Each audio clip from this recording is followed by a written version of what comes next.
ప్రజల పక్షం N95 news కి స్వాగతం. ముందుగా హెడ్లైన్స్.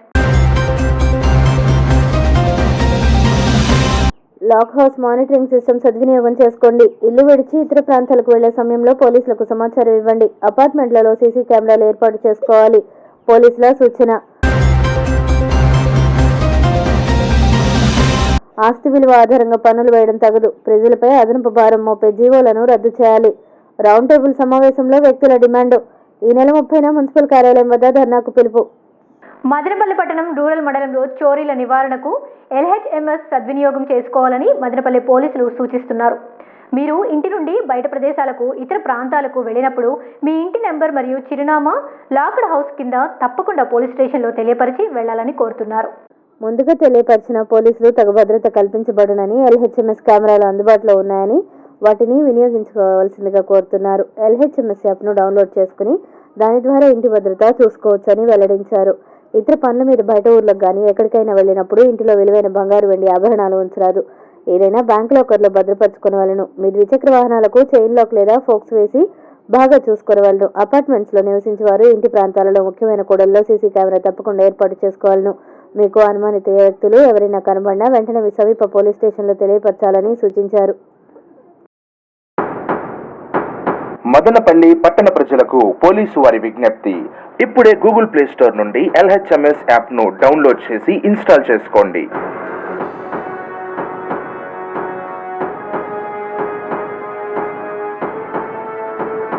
మీరు ఇంటి నుండి బయట ఊర్లకు లేదా ఇతర ప్రాంతాలకు వెళ్ళినప్పుడు ఇంటి డోర్ నంబర్ను మరియు చిరునామాను లాక్డ్ హౌస్ కింద పోలీస్ స్టేషన్లో తెలియజేయండి.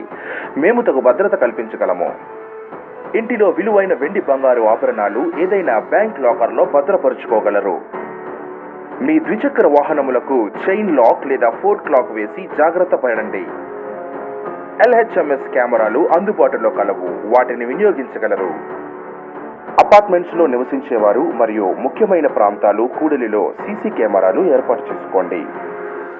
అనుమానిత వ్యక్తులు కనబడిన వెంటనే సమీప పోలీస్ స్టేషన్లో తెలియజేయండి.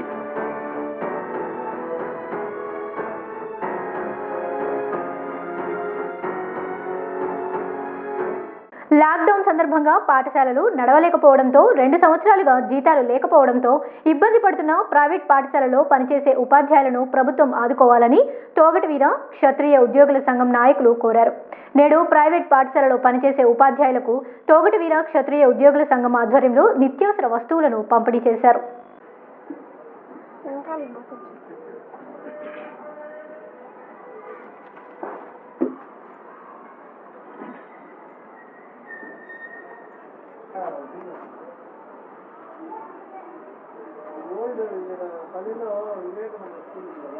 ఈరోజు ప్రైవేట్ పాఠశాలలు అలాగే కళాశాలలో పనిచేస్తున్నటువంటి ఉపాధ్యాయులు లెక్చరర్స్కి ఈరోజు మన చేతనైన సహాయం, ముఖ్యంగా దాతలైనటువంటి రిటైర్డ్ జిల్లా పంచాయతీ అధికారి పల్లా నాగరాజు గారు, అలాగే Sai Vidyaniketan school correspondent Modem Srinivasarao sir, అలాగే ఉపాధ్యాయులు రామశెట్టి వెంకటేశ్వర్లు, అలాగే శ్రీమతి వేల్పుల పార్వతి గారు వీరు అందజేసిన విరాళాలతో ఈరోజు మనం ప్రైవేట్ స్కూల్ టీచర్స్కు రైసు అలాగే నిత్యావసరాలు పంపిణీ చేస్తున్నాం.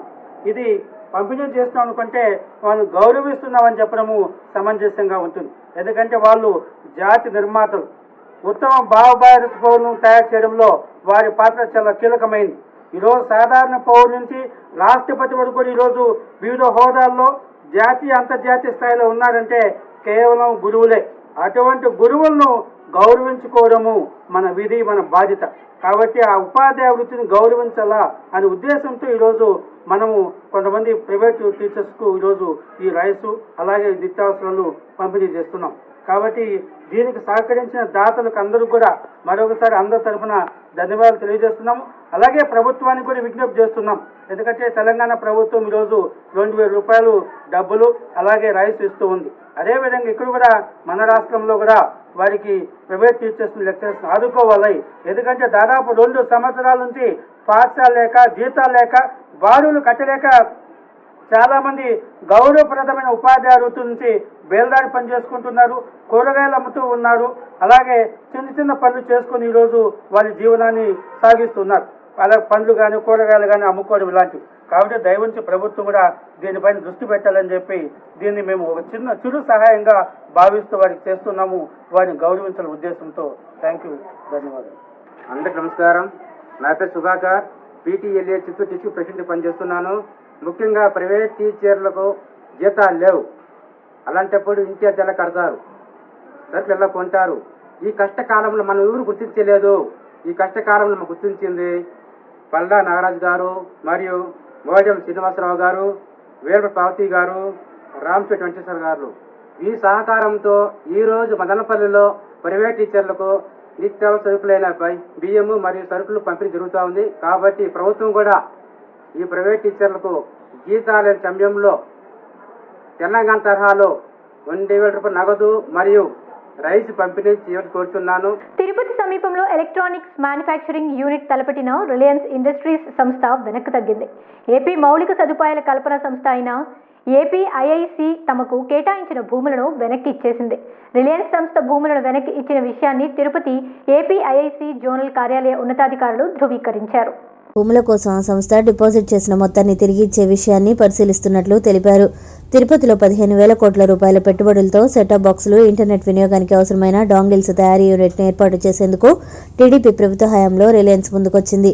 ఇందుకోసం అప్పటి ప్రభుత్వం రిలయన్స్ సంస్థకు 136 ఎకరాలను కేటాయించింది. వైసీపీ అధికారంలోకి వచ్చాకే అందులో 75 ఎకరాలను అప్పగించింది. అయితే రిలయన్స్కు కేటాయించిన భూములకు సంబంధించిన 15 మంది రైతులు వివిధ కారణాలతో కోర్టులో కేసులు వేశారు. ప్రస్తుతం ఆ భూములకు సంబంధించి సుమారు 50 ఎకరాల వివాదంలో ఉన్నాయి. కేసుల పరిష్కారం అయ్యే వరకు యూనిట్ ఏర్పాటు చేయడానికి అవకాశం లేకపోవడంతో ప్రత్యామ్నాయంగా వడమాలపేట మండలం పాటిరేడు అరణ్యం దగ్గర ఎలాంటి వివాదాలు లేని భూములను కేటాయిస్తానని ఏపీఐఏసీ అధికారులు ప్రతిపాదించారు. ఇదే విషయమై సంప్రదింపులు జరిపిన సంస్థ నుంచి సానుకూలత వ్యక్తం కాలేదు. ఇటీవల ఆ భూములని తిరుమల దేవస్థానంలో పనిచేసే ఉద్యోగులకు ఇళ్ల స్థలాల కోసం ప్రభుత్వం కేటాయించింది. ఈ నేపథ్యంలోనే సెటప్ బాక్స్లో అసెంబ్లింగ్ యూనిట్ను ఏర్పాటు చేయాలన్న ప్రతిపాదనను రిలయన్స్ సంస్థ విరమించుకుంది. సంస్థ అవసరాల మేరకు సెటప్ బాక్సుల తయారీ ఫాక్స్కాన్తో ఒప్పందం కుదుర్చుకున్నట్లు సమాచారం. తమ అధికారులు జరిపిన చర్చల సందర్భంగా రాష్ట్రంలో యూనిట్ ఏర్పాటు చేయాల్సిన అవసరం లేదని రిలయన్స్ ఇండస్ట్రీస్ ప్రతినిధులు చెప్పినట్లు పరిశ్రమల శాఖ మంత్రి గౌతమ్ రెడ్డి పేర్కొన్నారు.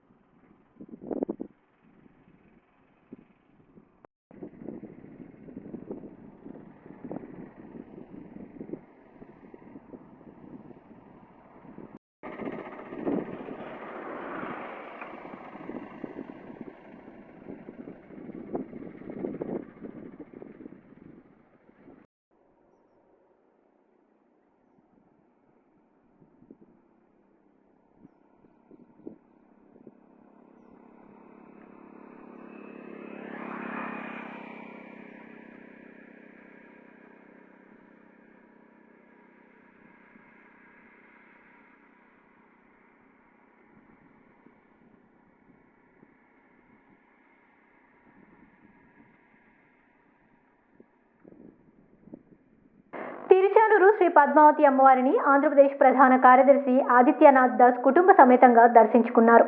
ఆలయ అధికారులు స్వాగతం పలికి దర్శన ఏర్పాట్లు చేశారు. తిరుచానూరు శ్రీ పద్మావతి అమ్మవారిని దర్శనానికి ఆంధ్రప్రదేశ్ రాష్ట్ర ప్రధాన కార్యదర్శి ఆదిత్యనాథ్ దాసు కుటుంబ సమేతంగా ఆలయానికి చేరుకున్నారు.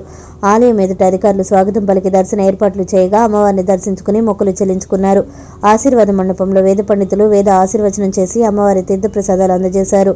ఈ కార్యక్రమంలో జిల్లా collector Harinarayana, assistant collector Abhishek Kumar, Tirupati urban SP Venkatapanaidu, CVMSO Gopinath Jetti, TTD JEO Sadabhargavi, deputy EO Kasturibai, Tirupati east DSP Muralikrishna, Tiruchanur CI Sudhakar Reddy, AEO Prabhakar Reddy, superintendent Malleswari, ఆగమ సలహాదారు శ్రీనివాచార్యులు పాల్గొన్నారు.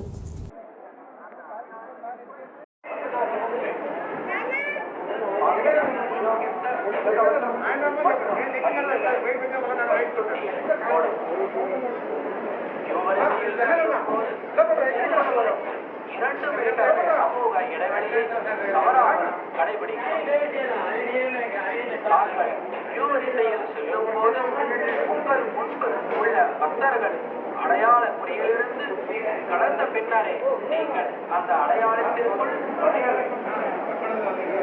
ஆலயத்திற்கு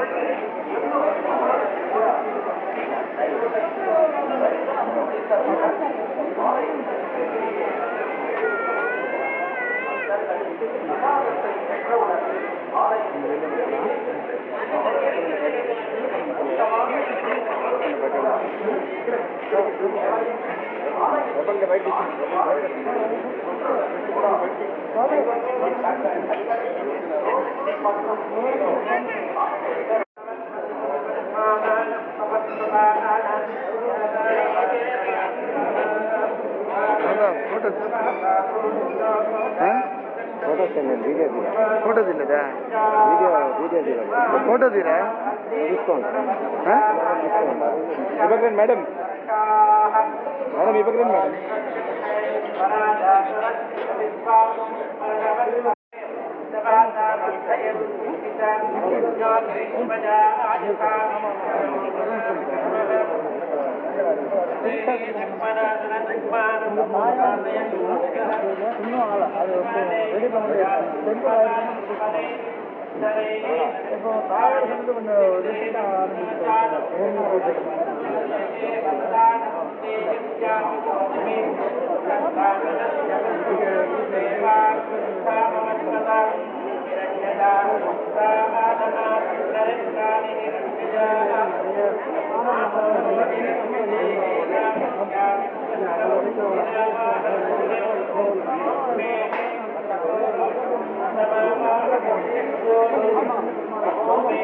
రాష్ట్ర ప్రభుత్వం ఆస్తి విలువ ఆధారంగా పన్ను పెంచడాన్ని వెనక్కి తీసుకోవాలని మదనపల్లె అభివృద్ధి వేదిక ఆధ్వర్యంలో నిర్వహించిన రౌండ్ టేబుల్ సమావేశంలో పలువురు వక్తలు డిమాండ్ చేశారు.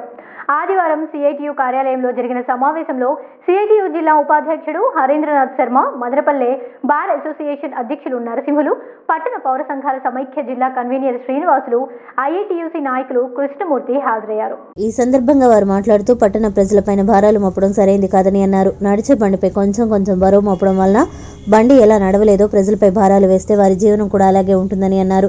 ఆస్తి పన్ను, చెత్త పన్ను పెంపుకు నిరసనగా ప్రజలందరూ గళం విప్పాలని పిలుపునిచ్చారు. బీజేపీ ప్రభుత్వం తీసుకొచ్చిన పట్టణ సంస్కరణలు అమలులో భాగంగానే విలువ ఆధారిత పన్ను వేయడానికి, చెత్తపై పన్ను వేయడానికి, మంచినీటిపైన, డ్రైనేజీపైన యూజర్ ఛార్జీలు వసూలు చేయడానికి రాష్ట్ర ప్రభుత్వం పూనుకుందని, అందులో భాగంగానే 196, 197, 198 జీవోలు తీసుకువచ్చిందని అన్నారు. కేంద్ర, రాష్ట్ర ప్రభుత్వాలు ప్రజలపై వేసి కార్పొరేట్ వర్గాలకు దోచిపెడుతున్నాయని ఆగ్రహం వ్యక్తం చేశారు.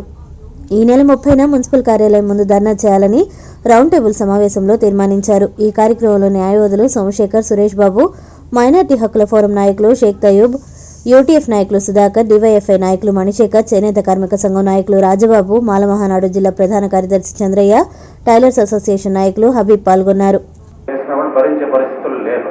ఆయన మన అభివృద్ధి చెందిన పట్టణాలు అయితే ఎక్కడో ఉన్నాయి, కానీ వాటి దృష్టి పెట్టుకొని ఇక్కడ వేయడం అనేది హాస్యాస్పదంగా ఉంటుంది. మన సార్ చెప్పినట్టు చెత్త పన్ను, మంచి చెత్త, చెడ్డ చెత్త అనేది ఏం తేడా స్వచ్ఛ భారత్ ఇస్తారు. వాళ్ళు వచ్చి వాళ్ళే సేకరించి తీసుకోబోతామని ప్రధానమంత్రి గారి నుంచి ఒక్కొక్క చెప్పుకుంటూ వస్తున్నారు, కానీ వాళ్ళు అది మర్చిపోయి ఎందుగా ఒక చట్టం తయారు చేసి ఎక్కడో ఏదో విధంగా పన్నులు పెంచాలనే ఉద్దేశంతో వాళ్ళు 15%, మెల్లమెల్లగానే 10% కదా, 15% కదా, ఆ 15 ఏదో ఒక బండికి బరువు లాగే బండికి కనీసం ఒక 5 కిలోలు వేసినా కూడా బరువుగానే ఉంటుంది. ఆ విధంగా ప్రతి ఒక్క సంస్థానానికి కూడా ఏ ఒక్క రూపాయి వేసినా కూడా అది బరువుగానే కనపడుతుంది. కాబట్టి మనం ఎంతైనా వ్యతిరేకించాల్సిన అవసరం ఉంటుంది. కాబట్టి ఖచ్చితంగా వ్యతిరేకిస్తామని తెలియదు. పట్టణ సంస్కరణ తీసుకొచ్చింది. ఈ సంస్కరణ కనుక రాష్ట్రాలు అమలు చేస్తే కొన్ని సౌకర్యాలు కల్పిస్తామని చెప్పింది. మన రాష్ట్రానికి 2,345 కోట్ల రూపాయల రుణం తీసుకోవడానికి వెసులుబాటు కల్పించింది. ఏది? ఈ సంస్కరణలు అమలు చేస్తే. ఈ సంస్కరణలు అమలు చేయాలనంటే రాష్ట్ర ప్రభుత్వం ఒక చట్టం తీసుకురావాలి. అందుకనే రాష్ట్ర అసెంబ్లీలో మున్సిపల్ సవరణ చట్టాన్ని 2020లో మే నెలలో తీసుకొచ్చారు.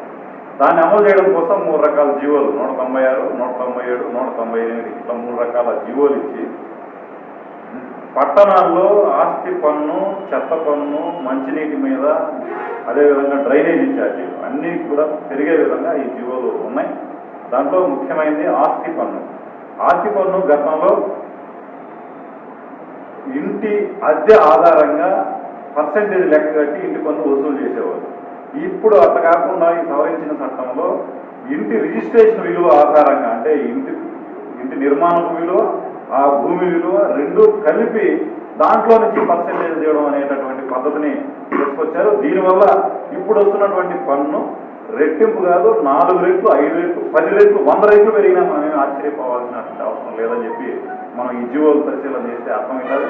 మరి మన వైసీపీ నాయకులు బొత్స సత్యనారాయణ కానీ లేకపోతే ఇక్కడ ఉన్నటువంటి చాలా మంది నాయకులు కూడా మాట్లాడుతున్నారు ఏంటంటే దీని మీద 15% మించి పెంచబోమని చెప్పి చెబుతున్నారు. రెండోది, ఇప్పటికే ప్లాన్ అప్రూవల్ తీసుకునేటప్పుడు తక్కువ అసెస్మెంట్లు వేసేటప్పుడు తక్కువ పన్నును రాసుకున్నారు. కొంతమంది లంచాలు ఇచ్చేసి లేకుండా అధికారులని ప్రలోభ పెట్టి తక్కువ పన్ను వేసుకున్నారు. అట్లాంటి వాళ్ళకి పెరుగుతుంది తప్ప మిగతా వాళ్ళకేమి పెరగదని చెప్పేటటువంటి పద్ధతుల్లో కూడా మాట్లాడుతున్నారు. ఇదంతా కూడా జనం మీద నిందలేయడానికి, జనాల్ని దోషులుగా పెట్టడానికి చేసేటటువంటి ప్రకటనలు తప్ప వాస్తవం లేదు. నిజంగానే తప్పుడు పద్ధతుల్లో అసెస్మెంట్లు వేసింటే, ప్లానింగ్ అప్రూవల్ ఇచ్చేసింటే అట్లాంటి వాళ్ళ మీద చర్యలు తీసుకోవాలి. కానీ అది ఎక్కడ రాష్ట్ర వ్యాప్తంగా ఒక్క కేసు కూడా కనపడదు. కానీ ఈరోజు భారాలు మాత్రం పట్టణ ప్రజల మీద పెరుగుతున్నాయి. అప్రూవల్ తీసుకున్నప్పుడు తక్కువ ఉన్నా లేకపోయినా అప్పుడు లంచాలైనా ఇచ్చింటారు, ఆ భారం అప్పుడైనా ఇచ్చింటారు. కానీ ఇప్పుడు హోల్సేల్గా పెనాల్టీ రూపంలో కూడా పెద్ద ఎత్తున తీసుకురాబోతున్నారు. 100% పెనాల్టీ కూడా ప్లాన్ అప్రూవల్ సక్రమంగా లేకపోతే 100% పెనాల్టీ వేయడానికి కూడా ఈ జీవోలో 197 జీవోలో ఉంది. ఖాళీ స్థలాలకు కూడా ఇంటి పన్ను వేయబోతున్నారు. ఇది పెద్ద ఎత్తున పన్నుల భారం పెరగడానికి ఒక జీవో తీసుకొచ్చారు. రెండోది, నిన్నగాక మొన్న గత మున్సిపల్ కౌన్సిల్ సమావేశంలో మదనపల్లి పట్టణంలో చెత్త పన్ను ప్రతిపాదన చేశారు.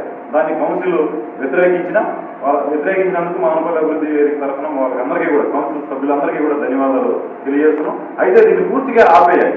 ఇదేదో మిగతా పట్టణాలు రాష్ట్ర వ్యాప్తంగా పరిశీలన చేసి దీన్ని మనం అమలు చేద్దామనేటటువంటి పద్ధతులు వాయిదా వేశారు. అది కాకుండా పూర్తిగా రద్దు చేయాలని చెప్పి డిమాండ్ చేస్తున్నాం. రెండోది, ఈ ఆస్తి పన్ను కనుక అమలైతే ఈరోజు టీ పెట్టుకున్న బజార్లో టీ అమ్మే వాళ్ళ నుంచి, పానీపూరి పెట్టుకునే వాళ్ళ దగ్గర నుంచి, మిక్చర్ బండ్లు పెట్టుకునే వాళ్ళ దగ్గర నుంచి, బార్బర్ షాపు, మెడికల్ షాపులు, ప్రతిదీ కూడా ఈరోజు సొంత మిల్ల బాడీ మిల్ల అనే సంబంధం లేకుండా ప్రతి ఒక్కరూ చెత్త పన్ను ఇవ్వాల్సినటువంటి పరిస్థితి వస్తూ ఉంది.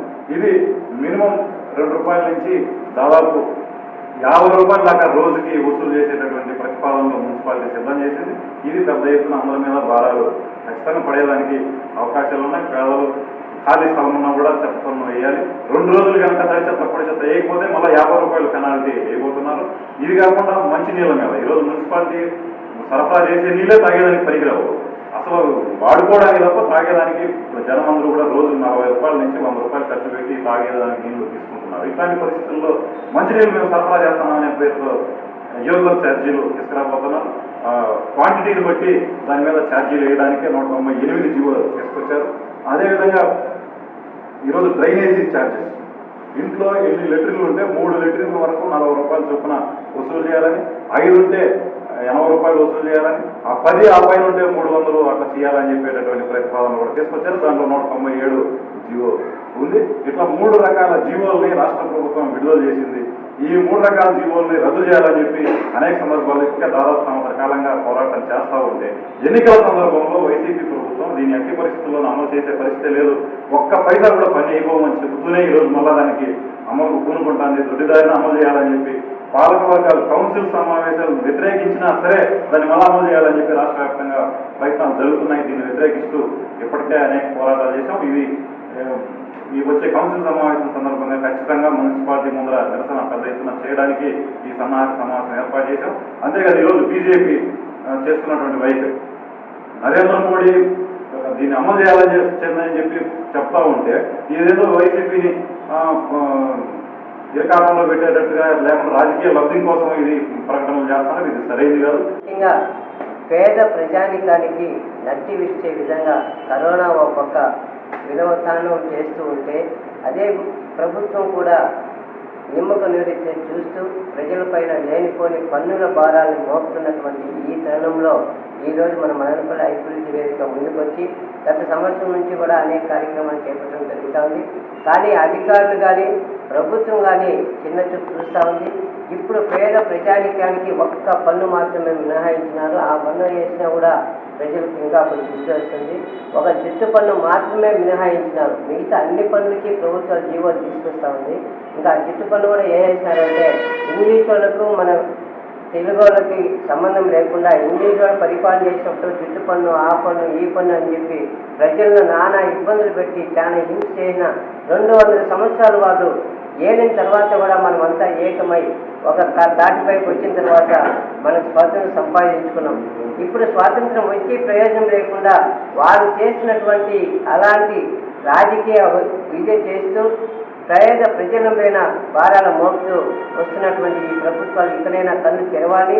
పేద ప్రజలు కూలి చేసుకుంటే కానీ కుండ కడవనటువంటి పరిస్థితి ఏర్పడుతూ ఉంటే ఇంటి పన్ను కాకుండా నీటి పన్ను, చెత్త పన్ను, యూజర్ ఛార్జీలు అంటూ అనవసరమైనటువంటి యూజర్ ఛార్జీలు ఇస్తానం ఇంతకుముందు మున్సిపాలిటీ పరిధిలో వచ్చినాయి. ఇంటికి ఒక 2 డస్ట్బిన్లు ఇచ్చినారు, ఒకటి తడి చెత్త, ఒకటి పొడి చెత్త అని. కానీ ఆ డస్ట్బిన్లు, ఆ పొడి చెత్త, తడి చెత్త ఎత్తేటువంటి కార్మికులు కానీ ఏ వర్కర్ కానీ ఈ రోజుకి ఇంటి ముందుకు వచ్చిన దాఖలాలు. అంటే దాని మీద కొన్ని 100 కోట్లు ఖర్చు చేసినారు, దుబారా అయింది. అదేవిధంగా చిన్న రోజు డైలీ కూడా ఇంటికి వచ్చేసింది చెత్త సేకరణ అనేసి కొన్ని ట్రాక్టర్లని అరేంజ్ చేసినారు. ఆ ట్రాక్టర్లకు కూడాను ఇప్పుడు అవి కూడా లేవు.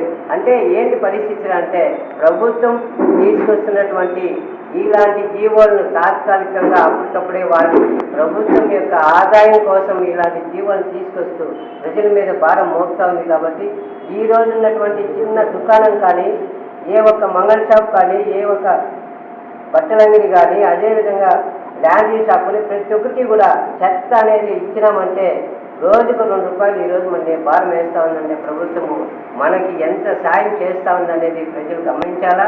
ఈరోజు జరగబోయేటువంటి ఈ మదనపల్లి అభివృద్ధి వేదిక చేపడుతున్నటువంటి కార్యాచరణలో మేము పూర్తిగా సహకరిస్తూ వారి ఇచ్చినటువంటి కార్యాచరణలో మేము కూడా భాగస్వామ్యం అవుతాము. అదేవిధంగా పేద ప్రజానికాలు కూడా ఈ సమస్యను పరిష్కరించేదానికి మీ వంతు మీరు కూడా ముందుకు వచ్చి ప్రజలమంతా ఏకమై ఈ 95, 96, 97 జీవోల్ని రద్దు చేస్తూ అదేవిధంగా ఇంటి పన్ను, యూజర్ ఛార్జీలను కూడా రద్దు చేయాలి. ఇవి చేసేంతవరకు మనం అంతా కలిసికట్టుగా పనిచేసి ప్రభుత్వాన్ని నడ్డి విడిచేగా ముందుకు రావాలనేసి ప్రతి ఒక్క ప్రజలను కోరుకుంటున్నాం. అనుక్షణం ప్రజలపక్షం N95 న్యూస్ ఇంతతో సమాప్తం. మళ్ళీ రేపు బులెటిన్లో మరి కలుద్దాం. అంతవరకు సెలవు, నమస్కారం.